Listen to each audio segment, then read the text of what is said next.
दोस्तों नमस्कार। मैं उनीस हिंदुस्तानी नेशन फर्स्ट चैनल में सबसे पहले तो हमारे देश के डॉक्टर, हमारे देश के नर्सेस, पुलिस, सफाई कर्मी और ऐसे सामाजिक राजनीतिक पार्टियों के कार्यकर्ताओं को आमंत्रित और स्वागत करता हूं उनका अपने इस चैनल में। ऐसे ऐसे सामाजिक कार्यकर्ता हैं जिन्होंने अपनी पूंजी खर्च करके, लोगों से मांग करके इस समाज की सेवा करने में लगे हुए हैं। पहले तो उनको मैं बार बार धन्यवाद और प्रणाम करना चाहूंगा, जो कि मानवता के लिए एक सोच रखते हैं। मानवता उनके अंदर है और दूसरे के दर्द को देखकर उनके दिल में दर्द होता है। लेकिन ऐसे लोगों की भी बात करनी आज जरूरी है।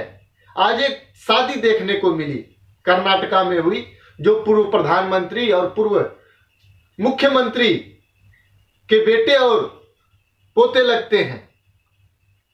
ऐसे ऐसे हमारे देश के संचालनकर्ता राजनीतिज्ञ हैं जो हमारी और आपकी फिक्र इतनी अधिक करते हैं कि आप अगर रोड के ऊपर मिलो तो डंडे से मारेंगे और खुद के लिए तो फिक्र करने की उनको जरूरत ही नहीं है, क्योंकि वो वीआईपी हैं।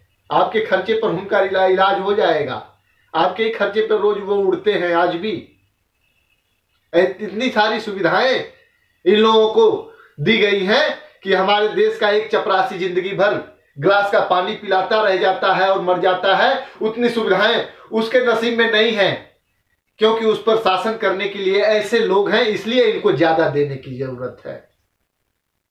इस सिस्टम में उतनी पकड़ उनकी है कि जिंदगी भर जो डंडा पुलिस वाले दिखाते हैं वो डंडा पुलिस वालों को ये दिखाते हैं। हमारी फिक्र इतनी अधिक इनको है कि अपने शादी विवाह को टाल नहीं सकते हैं।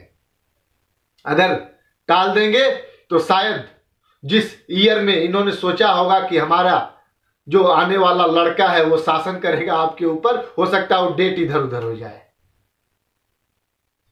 और जानकारी के लिए बता दूं, खास करके सामान्य वर्ग के और जो लोग दलित करते हैं उन लोगों के लिए भी जो है वो, उनको लोगों के लिए भी जो भी इस समाज के हिस्सा है, जो पंडितों को आप लोगों ने बदनाम करके रखा है, ऐसे ही पंडित हैं जो दिन तो उन्होंने रख दिया, लेकिन ये सलाह नहीं दिए इन लोगों को कि इस समय आप मत करिए, कोरोना काल चल रहा है। वो ग्रह नक्षत्र उनके कोई प्रवर्तक बता रहे थे अभी कि ऐसे ग्रह नक्षत्र बहुत दिनों के बाद मिलते हैं। और प्लान था उनका कि 10 लाख लोगों को आमंत्रित करने के लिए, 10 लाख लोगों को आमंत्रित वो करते, और अफसोस है उनको कि वो 40 लोगों को ही बुला पाए, जबकि न्यूज चैनल बता रहे हैं कि लगभग 250 वहां पर आदमी मौजूद थे। और उन्होंने ड्रोन के कैमरे से दिखाया कि इतने लोग हमारी शादी में आए हुए हैं।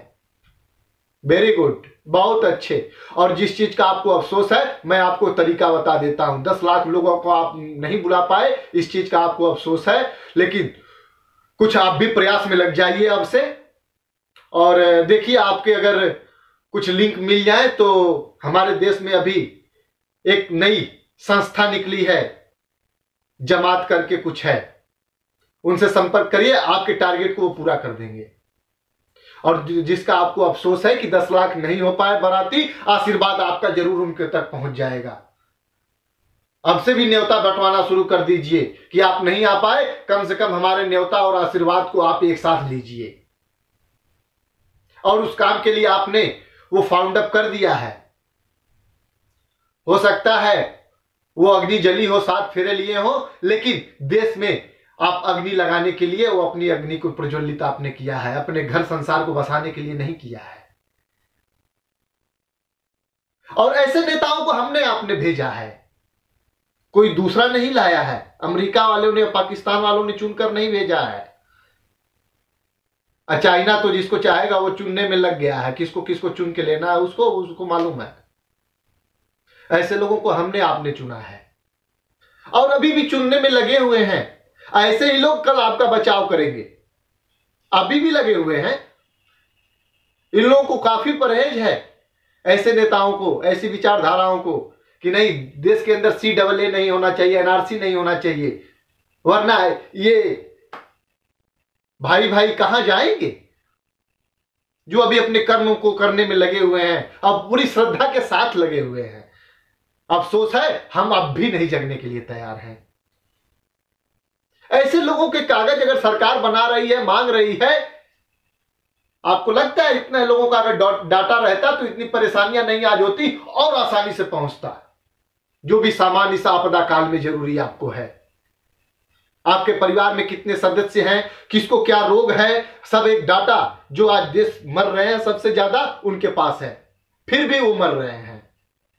आपको लगता है इस धरती के अंदर कितनी इंसानियत आप लोगों ने अभी तक छोड़ी है अपने अंदर? कृपया इसको भटका हुआ और गलती नहीं बोलते हैं। मैं अपने इन कानून बनाने वालों से बोलना चाहूंगा, जब आप ऐसे कानूनों को तोड़ेंगे तो आपके कार्यकर्ता और आपके फॉलोअर जो होंगे, पूछिए मत, आपसे तो 2 कदम आगे रहने की कोशिश वो करेंगे, क्योंकि आपका हाथ है उनके सर पर। कभी कभी बड़ा अफसोस होता है, क्या आपको नहीं होता? अगर होता है तो आप फिर बोलते क्यों नहीं है? मैं आपसे ये नहीं बोल रहा हूं कि आप पत्थर उठा लीजिए, डंडा उठा लीजिए, AK-47 उठा लीजिए और अपनी आवाज के लिए भारत मुर्दाबाद के भी नारे लगाइए। यही ना, यही होता है ना। जिसका जिंदाबाद लगा रहे हो उसकी हालत देख लो आज। जितने कोरोना से नहीं मर रहे उससे ज्यादा तो भूखे मर रहे हैं, और वही आप यहां पर चाहते हो। मैं हाथ जोड़ के फिर से निवेदन करना चाहूंगा, ऐसे लोगों को पहचानिए जो राजनीति के अंदर आपके ऊपर शासन करने के लिए पैदा हुए हैं, हो रहे हैं और जो हुए पड़े हैं। अभी कुछ विद्वान इकोनॉमी के ऊपर लेक्चर दे रहे थे, बड़ी बड़ी पार्टियों के बड़े बड़े पदों पर रह चुके हैं। कृपया उनसे भी मैं प्रतिक्रिया चाहूंगा। इस शादी के ऊपर आशीर्वाद देना चाहते हैं कि कड़ी निंदा करना चाहते हैं, क्योंकि यही आज तक उन्होंने किया है और वो भी नहीं करेंगे। मुझे मालूम है वो क्या कर सकते हैं, अब मुझसे बेहतर आपको मालूम है। बहुत कुछ चल रहा है इस देश में, एक साथ चल रहा है, एक मोर्चे पर हम नहीं लड़ रहे हैं अभी देश के अंदर, और हर एक वर्ग लगा हुआ है लड़ने में इनका। बुद्धिजीवी, पॉलिटिशियन, मीडिया, जो भी इनके स्तर के धर्म गुरु हैं, सभी नहीं है लेकिन फिर भी हैं। बॉर्डर के उस पार से पाकिस्तान आतंकवादी की एक क्लिप मैंने सुनी, बोलता है खाने पीने को नहीं है लेकिन गोला बारूद हथियार दबा के मिल रहे हैं। वो भी घुसने के चक्कर में कोरोना हथियार मिल ही गया है, और उनको ही नहीं मिल गया, ये अपने हथियारों को बचाने में लगे हुए हैं, इसलिए पत्थर मार रहे हैं, इस हथियार को रखना चाहते हैं जो अदृश्य है। ये पत्थर चलना कोई स्वाभाविक चीज नहीं है कि आप जा रहे हैं बारिश आ गई।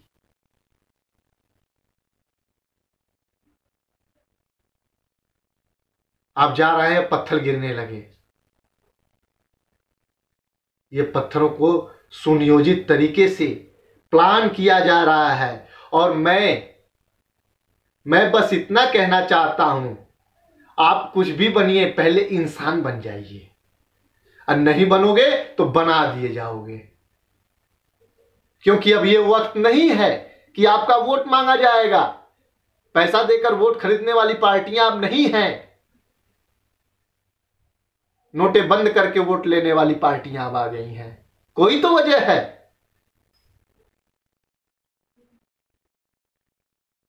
इसलिए सुधर जाओ, और जो अंधे, बहरे, गूंगे मेरे समाज में हैं,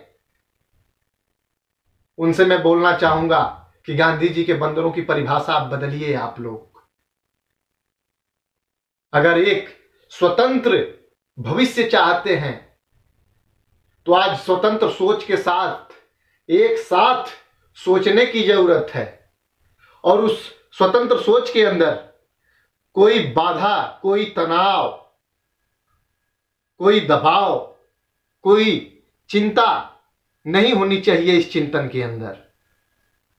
और इसको आप अगर आज नहीं सोचेंगे तो आने वाला कल आपको नहीं माफ करेगा। एक शेर इस समय बहुत सुनने में मिलता होगा, लम्हों ने की खता सदियों ने सजा पाई। तो सदियों ने सजा पा ली है, फिर वो लम्हा मिला है, अब खता मत करिए, अब खता मत करिए, वरना सदियों ने सजा पा ली है। और 1 2 3 4 सदियां नहीं गुजरी। जग जाइए, जग जाइए, हाथ जोड़ के मैं विनती करता हूं आपसे। और इस कोरोना काल में इस पर एक बार चिंतन करके देखिए कि देश हमारा और आपका किस दिशा में जा रहा है और हम किस दिशा में ले जा रहे हैं। और मेरा मानना है कि गलत करने वाला गलत तो होता है, गलत देख करके गलत ना बोलने वाला उससे बड़ा गलत होता है। आपको कुछ करने की जरूरत नहीं है, लेकिन जग करके उस गलत को गलत बोलिए, ये आपका अधिकार है। और ये जिस संविधान को ये बचा रहे हैं वही संविधान देता है। और ये कितना बचा रहे हैं आपको मालूम पड़ने लगेगा। कृपया इस चीज पर एक बार सोचिए। ये सोचने का वक्त आ गया है। अगर ये वक्त निकल गया तो आने वाला वक्त सोचने के लिए नहीं मिलेगा आपको। मेरी बातों से अगर सहमत हैं तो लाइक, शेयर और सब्सक्राइब करिए। देश के लिए एक चिंतन अब करने की जरूरत है। अगर इस बात से अगर सहमत हैं आप तो लाइक, शेयर, सब्सक्राइब करिए। जय हिंद, जय भारत, वंदे मातरम, सत्यमेव जयते।